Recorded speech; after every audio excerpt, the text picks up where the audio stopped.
Olá, pessoal, boa noite a todos, boa noite a todas, sejamos aí bem-vindos, bem-vindas. Olha aí, depois de 6 meses, hoje nós estamos concluindo a obra Missionários da Luz. Nós vamos falar do último capítulo, que se intitula Adeus, dessa obra magnífica que realmente soube nos trazer tanto ensinamento, tanto conhecimento, tanta coisa positiva que pode ser muito bem aplicada aí no âmago de nossas vidas. Aqui nós vimos muita coisa acerca de mediunidade. Aqui nós vimos muita coisa a respeito de reencarnação. E eu tenho certeza que, obviamente, guardar tudo isso que a gente viu nos nossos pensamentos, de modo consciente, é um pouco complicado.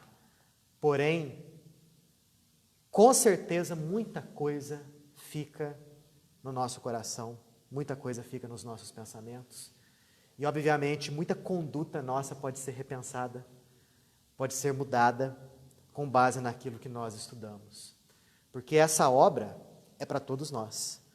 Todas as obras espíritas, sejam os livros de estudo, sejam os livros de romance, eles têm ali uma aplicação prática no âmago de nossas existências.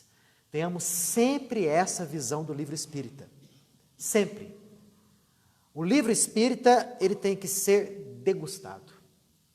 Muitos falam, eu peguei o livro, devorei o livro. Não devorem o livro espírita.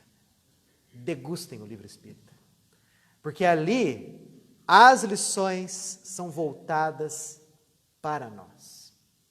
Para a nossa felicidade, para o nosso bem-estar. É isso que nós buscamos. Pois bem, capítulo 20, Adeus, da obra Missionários da Luz. Esse capítulo se passa em nosso lar. Não está mais André Luiz, juntamente com Alexandre, no centro espírita aqui na Terra. Eles se encontram na colônia, na cidade espiritual de nosso lar. Que é uma colônia que hoje, segundo informações mais recentes, já beira os seus 10 milhões de habitantes. Localizado ainda em faixas umbralinas, acima da cidade do Rio de Janeiro. André Luiz lá estava, já pensando no seguinte, poxa, quais serão as próximas lições que Alexandre irá passar para mim? E nisso, pensando nisso daí, na expectativa dos novos estudos, dos novos aprendizados, chega o amigo dele, o enfermeiro Lísias, com um convite, com um bilhete, para André Luiz. E André Luiz pega aquele convite, aquele bilhete, abre e tal. Era um convite ali para uma reunião de despedidas. E André Luiz ficou atônito com aquilo. Despedidas? Alexandre iria se despedir dos seus colaboradores, de seus orientados, porque, segundo Lísias, ele iria ascender a planos maiores. Ele iria empreender uma série de atividades e tarefas que não foram muito bem explicitadas aqui, tarefas sublimes, coisa que, aliás, é muito comum de acontecer, segundo o que Lísias mesmo falou. Os orientadores, às vezes, eles vão para planos espirituais superiores, a fim de se robustecerem com novas tarefas, com novos conhecimentos, para que, quando voltarem, aí sim eles ensinarem e orientarem de um modo bem melhor, bem mais aprimorado. Como assim para planos superiores, Daniel? Ora, gente, os planos espirituais, eles se sucedem.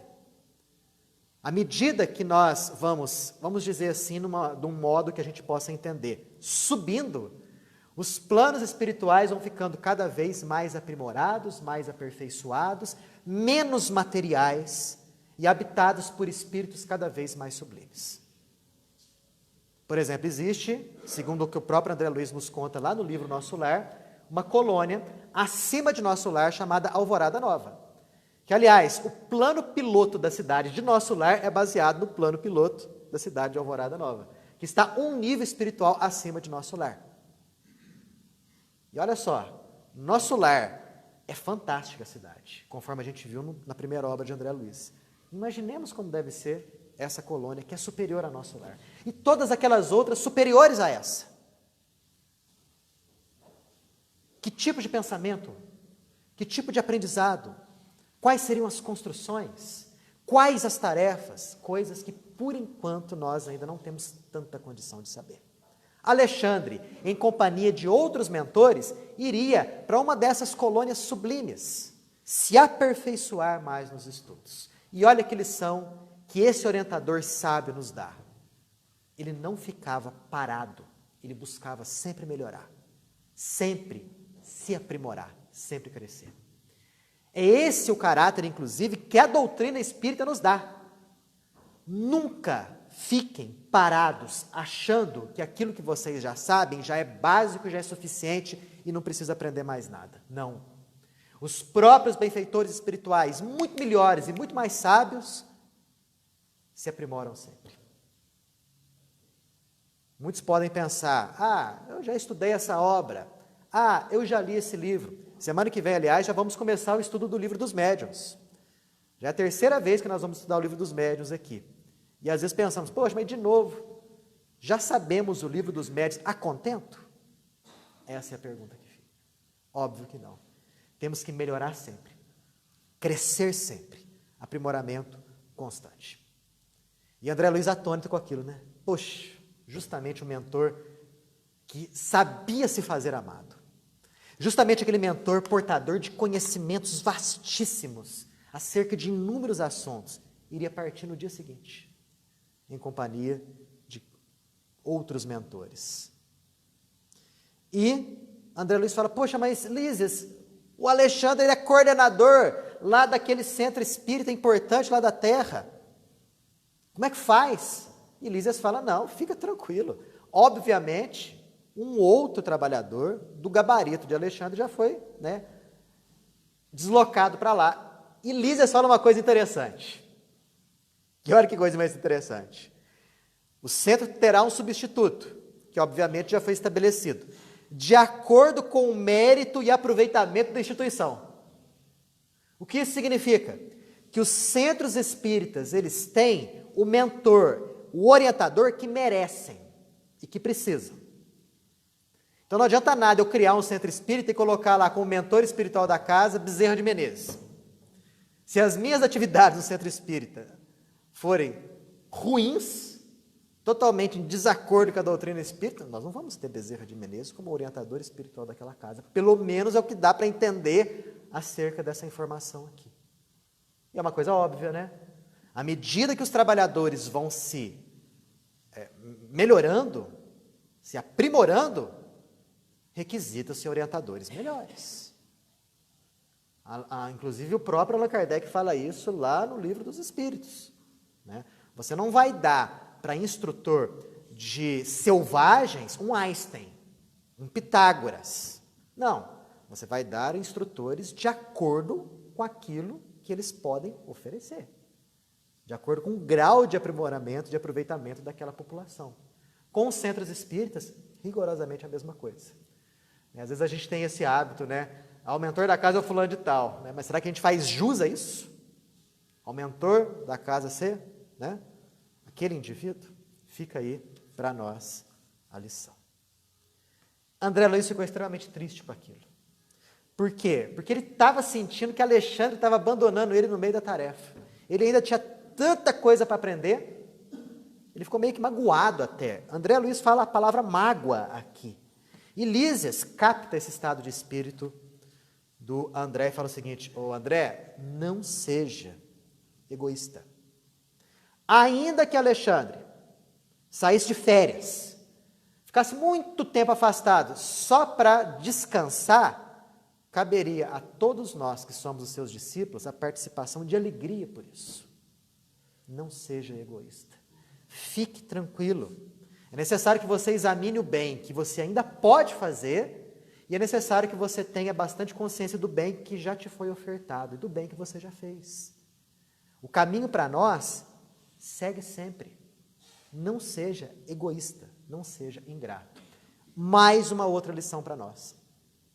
Nós nos apegamos muito a certas pessoas. E às vezes, quando essas certas pessoas, por um ou outro motivo, se separam de nós, seja uma separação em termos de viagem, seja uma separação no que diz respeito à própria morte física, nós nos desestruturamos totalmente em muitas situações. E esquecemos o outro lado. Esquecemos em partilhar daquele indivíduo que vai das alegrias dele. Ou até mesmo oferecer a esse indivíduo que está indo toda a nossa cota de felicidades e de desejo, de paz, de tranquilidade, de harmonia, de renovação. Pensamos muito com o nosso próprio umbigo e esquecemos de verificar a felicidade do nosso próximo, do nosso semelhante. Essa é uma realidade.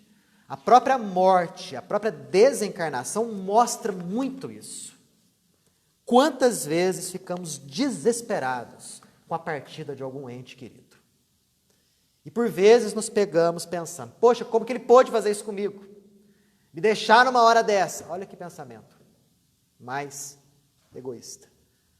Quando deveríamos também pensar que para aquele que está desencarnando também é complicado, também é difícil. Porque ele vai estar ali sendo retirado de um contexto que ele está acostumado há décadas.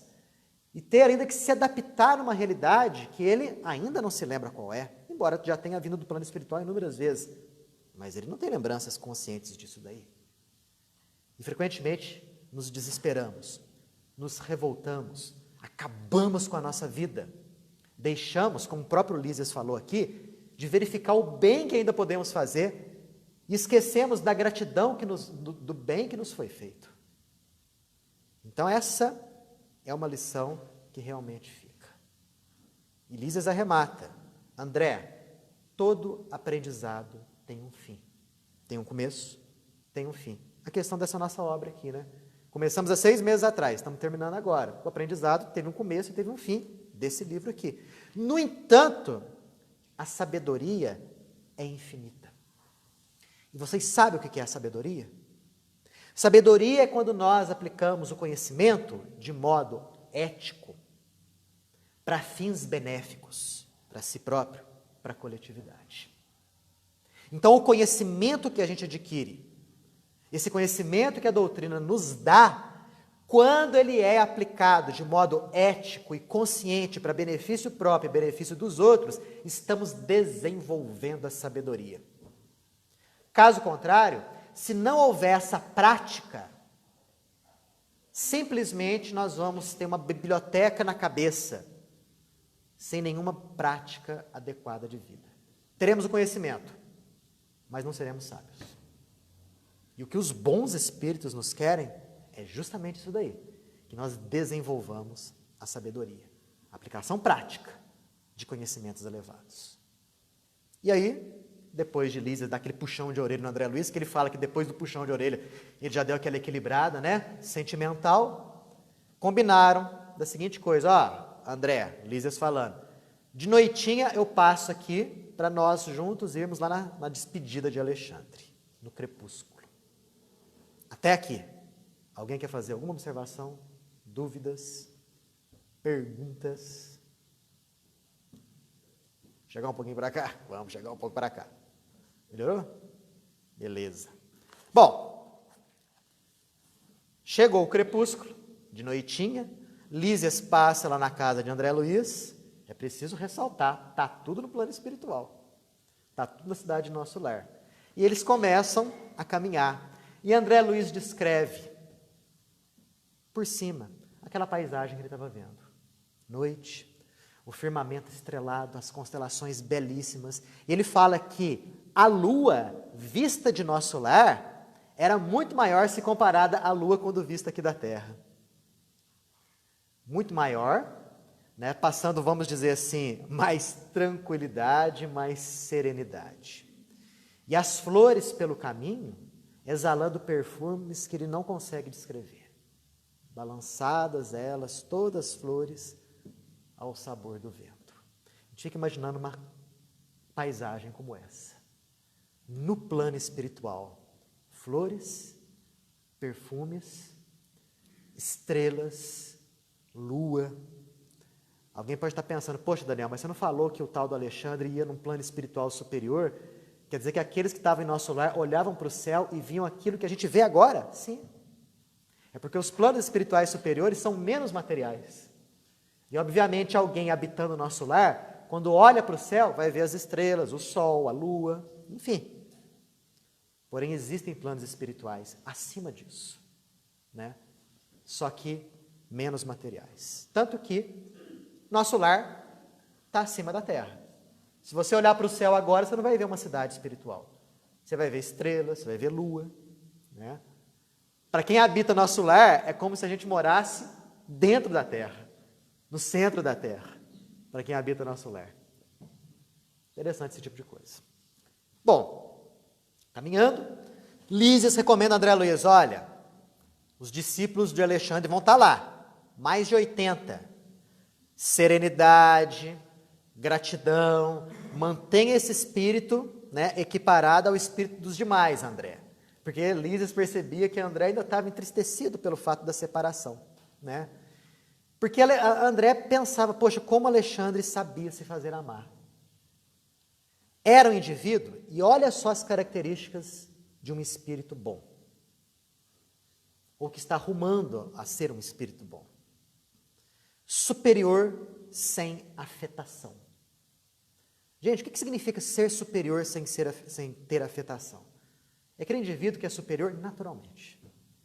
A afetação aqui está no sentido de artificialidade, de fingimento. Quantos por aí que querem botar banca de superior fingindo que são superiores? Não é verdade? Fingindo nas palavras, fingindo nas posturas. Quantos indivíduos aí que se creem superiores e querem passar esse ar de superioridade olhando os outros assim? Não é mesmo? Alexandre não. A superioridade dele transbordava do seu ser porque era natural.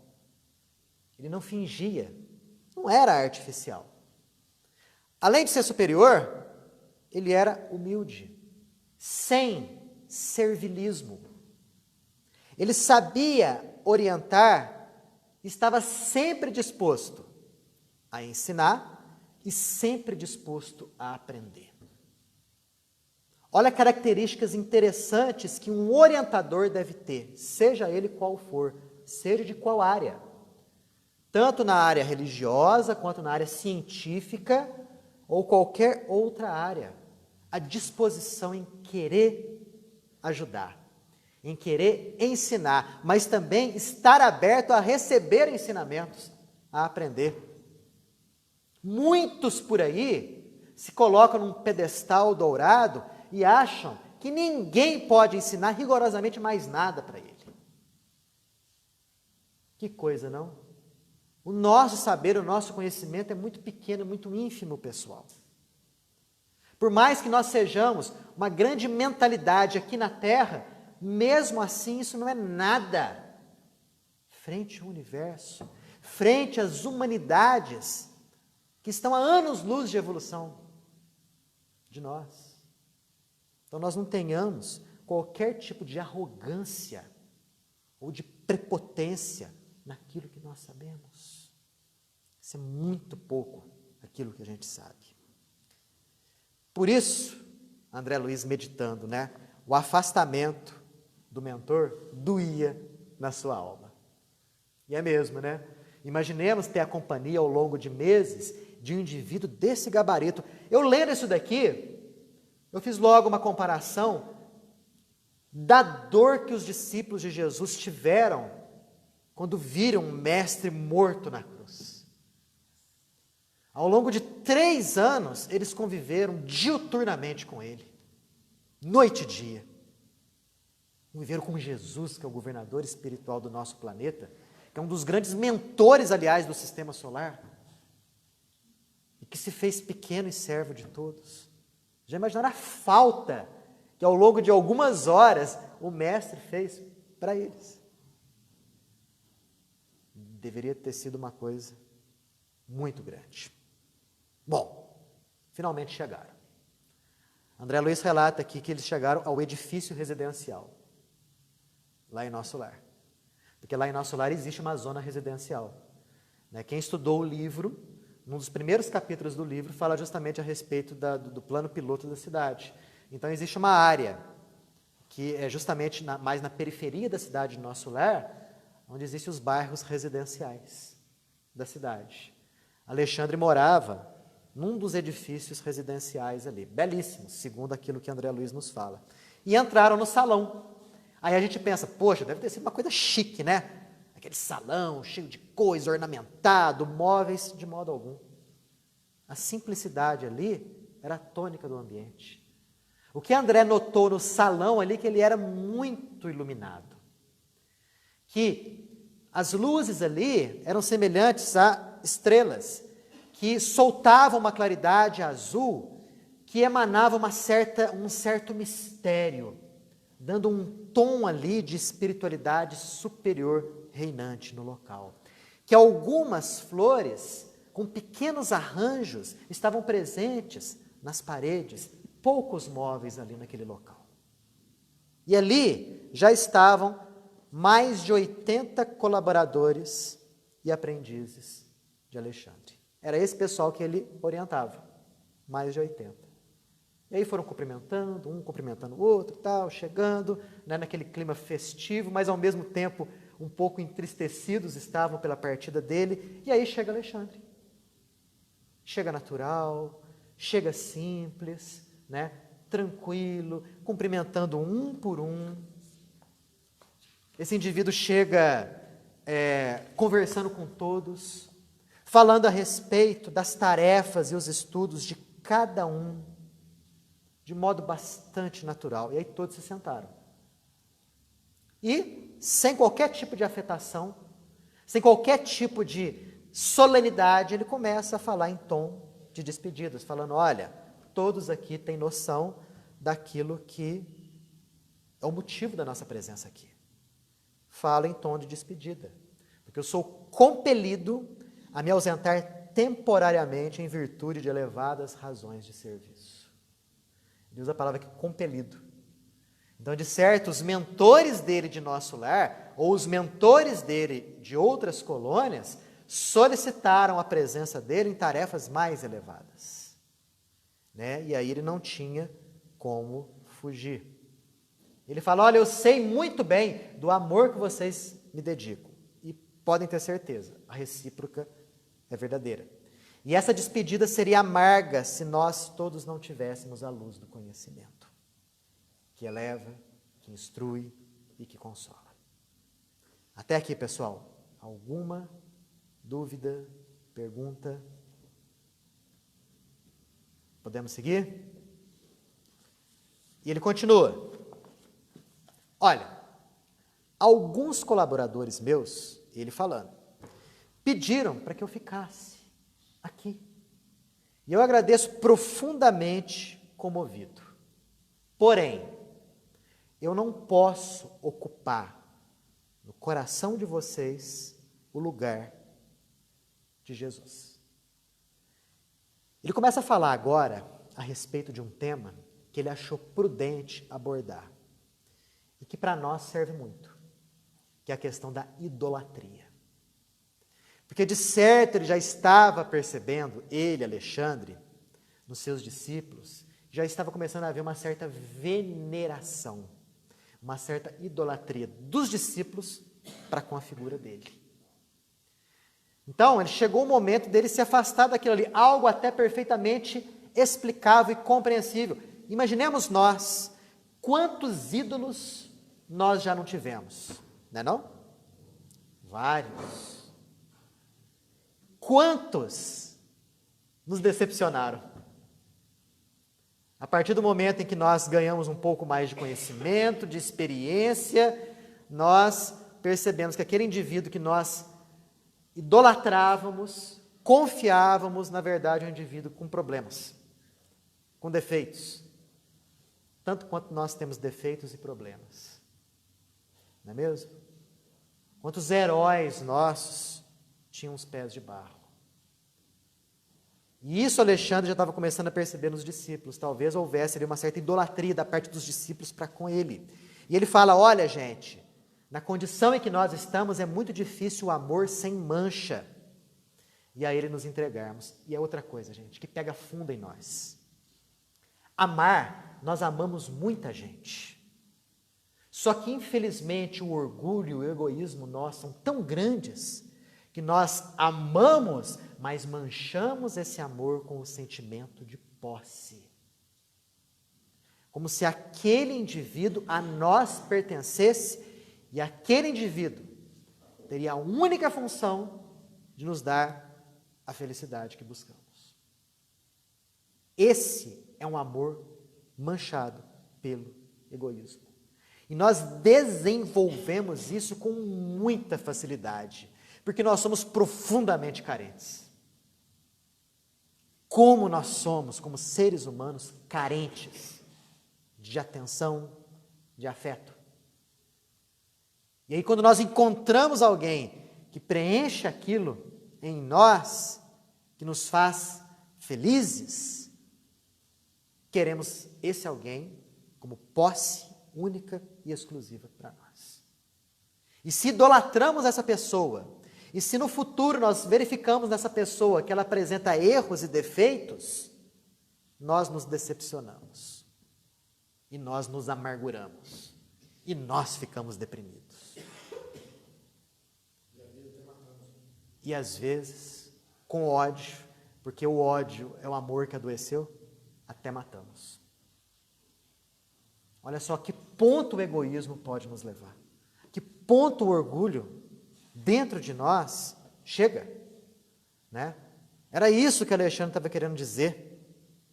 Em geral, temos dificuldade em desenvolver os laços sagrados dos sentimentos nobres, que nos unem ao invés de nos algemar.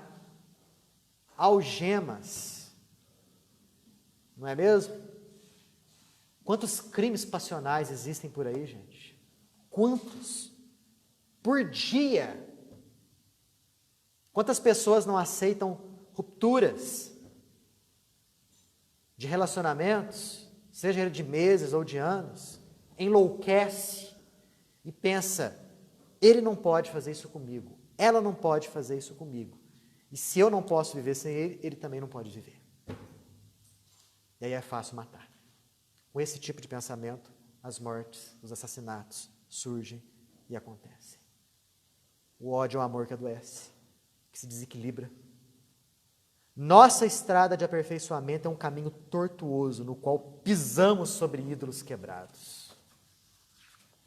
E mais, temos criado deuses à parte para destruir os desesperados quando a realidade nos dilata a visão da vida.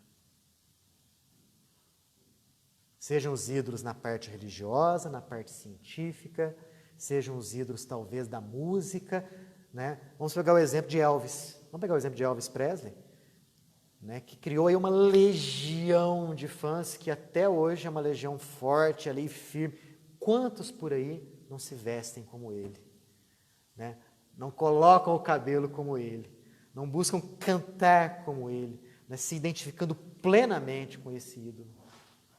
E de repente, com o tempo, de repente, com a experiência, passamos a verificar que aquilo ali não preenche mais.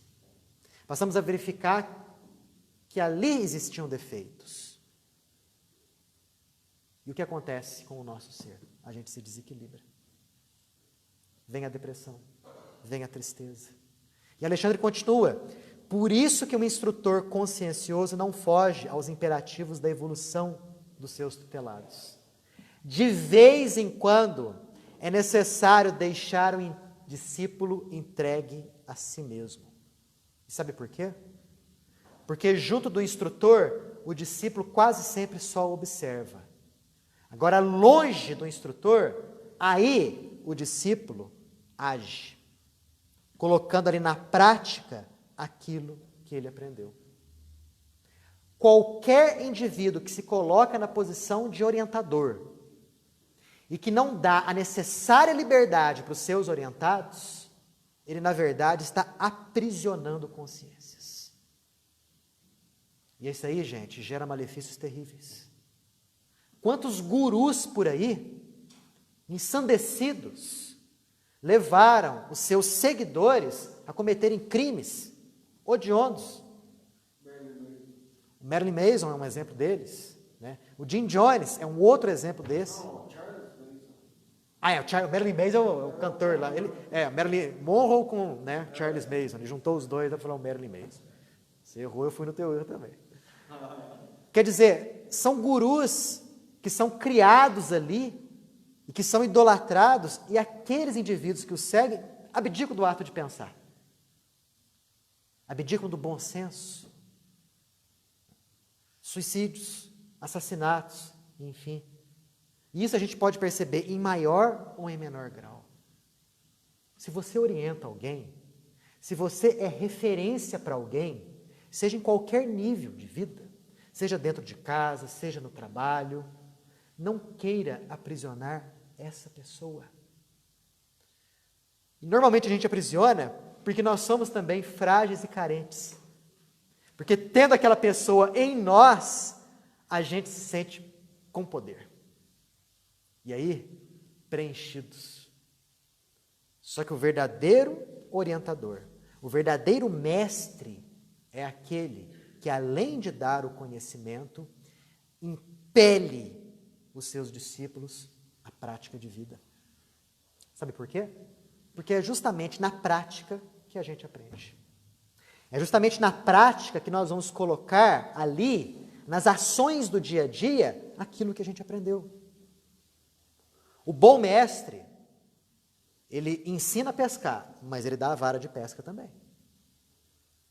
Não fica só de um lado, aprisionando aquele rebanho de gente. O nosso mestre Alexandre aqui continua. Há multidões escravas do bem-estar e da miséria, da alegria e do sofrimento, ignorantes do caráter temporário das condições em que estão.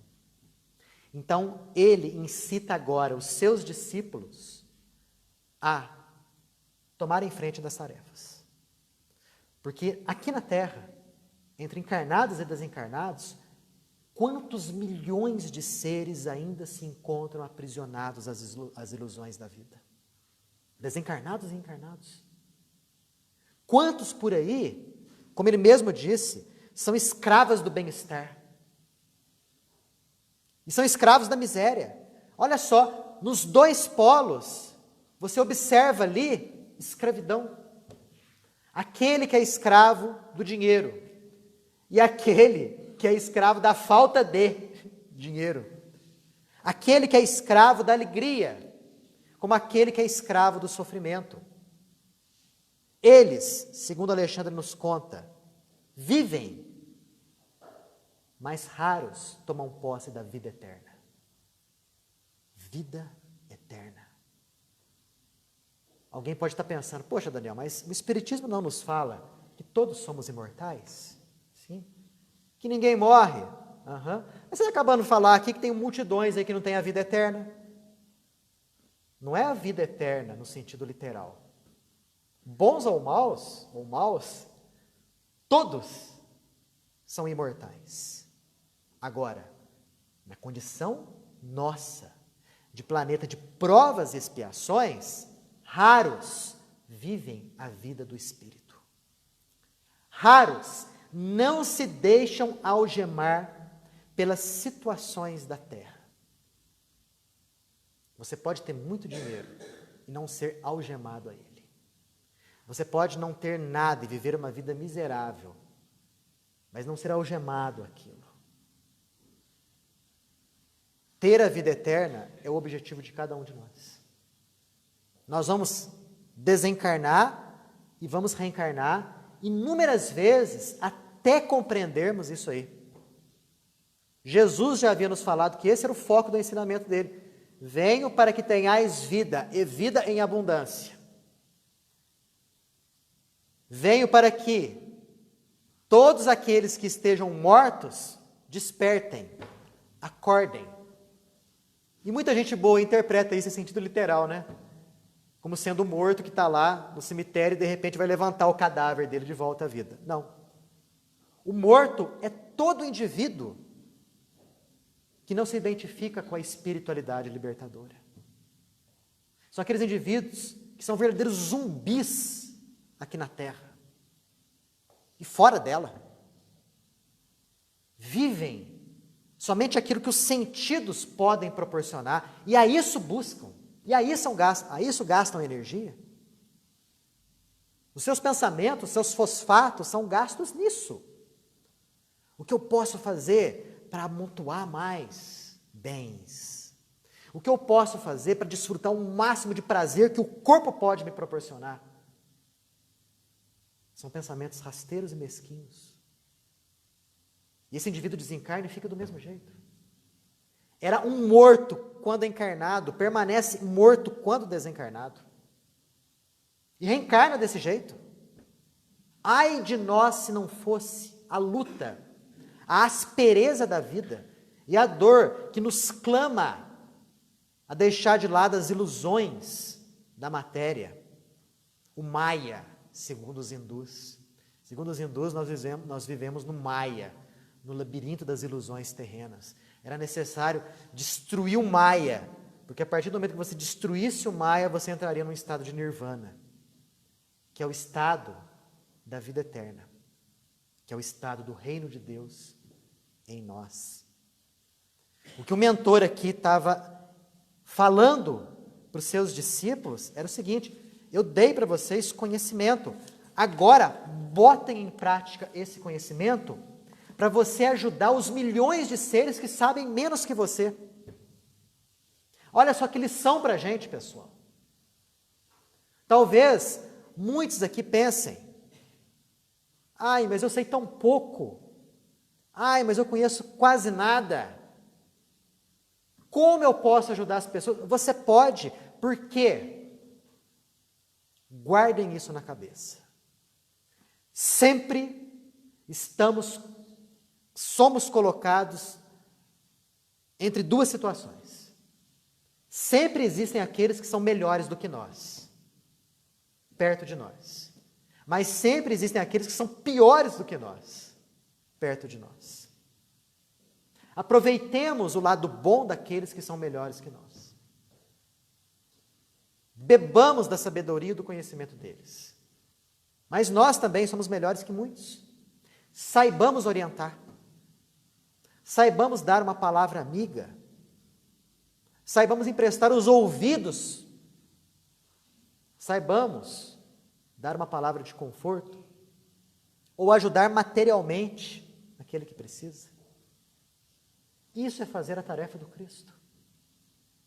Não vamos esperar a santificação, a iluminação que vai chegar como num passe de mágica. Isso não vai acontecer. Santificação e iluminação é o ponto culminante de um processo de evolução espiritual. E se nós não darmos os primeiros passos, nunca vamos chegar lá. Ficaremos indefinidamente numa situação em que, no máximo, estaremos dando uma volta em círculo, sem sair do local. Sempre podemos ajudar. É o que Alexandre falava aqui para os seus discípulos. Só quem idolatra converte a ausência num vácuo. Não vamos alimentar a dor da saudade sem otimismo e esperança. Acima de nosso conforto, procuremos a libertação com Cristo. E ele continua: devemos ao Mestre de Nazaré todas as graças. Agradeçamos a ele as bênçãos e lições recebidas. A gratidão a Jesus alegra a vida, valoriza nosso trabalho. É verdade. Bem verdade isso. Qualquer coisa boa e positiva que fizermos, sempre que alguém vier nos elogiar, gente, remetamos esse elogio a Jesus. Não vamos nos achar mais do que nós somos. O que nós fazemos por enquanto? Nós repetimos palavras de seres melhores do que nós. Nós somos seres ainda profundamente endividados e em busca de um equilíbrio espiritual na vida. Não aceitemos elogios que nos coloquem numa falsa posição de superioridade, porque ainda nós não temos essa superioridade. Releguemos isso a quem é modelo. E Jesus é o nosso modelo de vida. A gente sempre costuma falar, nos centros, nas reuniões mediúnicas, né, nos trabalhos de passe, que todo o mérito, que todo o benefício que ali é gerado, brotado, conquistado, não é por mérito nosso. Tudo isso deve ser levado ao Cristo. Devemos ficar felizes em sermos colaboradores dessa obra. Tarefeiros. Na nossa condição está excelente. E depois disso, Alexandre se levantou, sorridente, abraçou um por um. Nisso, o discípulo entre eles lá, que era o mais elevado, chamado Epaminondas, tomou a palavra, agradeceu a presença de Alexandre durante esses meses todos, disse que todos estavam muito felizes ali pelo fato dele viajar em instâncias superiores, onde iria aprender mais, desejou votos de paz e êxito. E após isso, Alexandre fez de pé uma prece belíssima. Depois vocês peguem esse capítulo 20, a prece que ele fez, que para nós é um modelo de prece. Todas as preces que constam nas obras de André Luiz devem ser lidas e meditadas. Sabe por quê? Para que a gente saia, né, do mesmismo da prece decorada que a gente costuma ainda fazer. Quando a gente vai rezar de noite, por exemplo, antes de dormir, com muita frequência a gente liga ali o botãozinho do automático, né? E vai. Você esquece do significado profundo das palavras. As preces aqui das obras de André Luiz mostram para nós como devemos orar. Com coração, com simplicidade, com autenticidade. Nem que sejam meia dúzia de palavras simples, mas se existir o coração e o sentimento ali, pode ter certeza, abriu-se uma ponte entre você e a espiritualidade superior. Encerrada então a reunião de despedidas, na saída, André Luiz novamente relata a natureza ali do local. E ele até mesmo aborda a questão dos inúmeros planetas presentes naquele universo, todos eles emanados à procura das alegrias da união com Deus. Com isso, encerra-se o capítulo 20 e, consequentemente, essa obra fantástica, que a gente só tem a agradecer ao Chico, que nós temos a agradecer a André Luiz a oportunidade que eles nos deram de nos ofertar uma obra tão sublime. E não vamos parar por aqui, não. Então, logo a gente encerre o estudo do Livro dos Médiuns, voltaremos com uma obra de André Luiz, na sequência aqui, Obreiros da Vida Eterna.